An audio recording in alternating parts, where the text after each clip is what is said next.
Kamusta mga kadagat? Welcome sa Resti Apple Channel.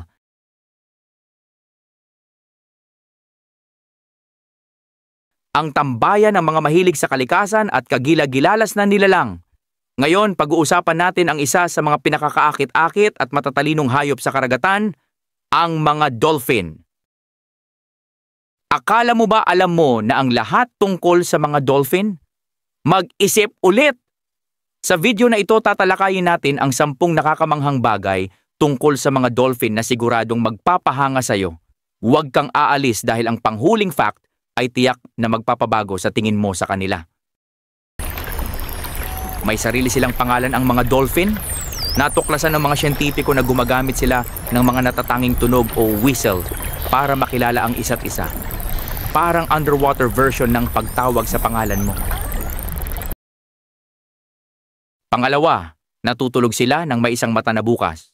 Ang mga dolphin ay kaya pa ring magbantay kahit natutulog. Pinapatulog nila ang kalahati ng kanilang utak habang ang kabilang bahagi ay nananatiling gising. May isang mata pa silang nakabukas para mag-ingat sa mga predator. Ang galing nila, di ba? Pangatlo, gumagamit sila ng kasangkapan sa Shark Bay, Australia. May mga dolphin na gumagamit ng sea sponges bilang proteksyon sa kanilang nguso habang naghahanap ng pagkain. Ang kakaiba rito, itinuturo nila ito sa kanilang mga anak. Talagang may training program din sila. Pang-apat, napakabilis nilang lumangoy. Ang mga dolphin ay kayang lumangoy ng may bilis na hanggang 60 kilometro kada oras.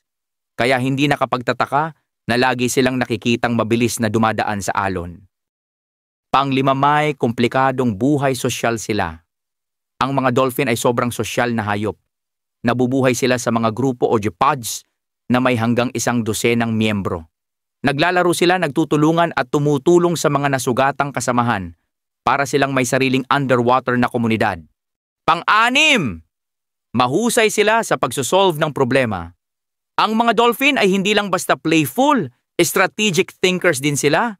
Sa mga aquarium, nakikita silang nalulutas ng mga puzzle at natututo ng mga tricks. May iba pang naloloko ang kanilang trainers para makakuha ng extra na pagkain. Pang-pito, may built-in sonar sila. Gumagamit ang mga dolphin ng echolocation para mag-navigate at manghuli sa madilim o malalim na tubig. Nagpapadala sila ng sound waves at nakikinig sa mga echo para makita ang kanilang paligid ng eksakto. Para silang may natural na sonar system. Pang-8, ang kakayahang makilala ang sarili sa salamin ay isang bihirang katangian sa animal kingdom. Pero ang mga dolphin, kaya nila ito. Nakikilala nila ang sarili nila. Patunay na sila'y self-aware. Pang-9, tumutulong sila sa tao. Maraming kwento ng mga dolphin na nagliligtas ng tao mula sa panganib, tulad ng pagprotekta laban sa pating o paggabay sa mga naliligaw na swimmers. Instinct ba ito o empathy? Ano man ang sagot, talagang kahanga-hanga sila. Pang-10, kaya nilang huminga ng matagal. Ang mga dolphin ay kayang huminga nang hindi umaahon ng hanggang 10 minuto habang sumisisid sa malalim na karagatan. Kaya nilang marating ang mga lugar na hindi kaya ng karamihan ng hayop. At ayan na!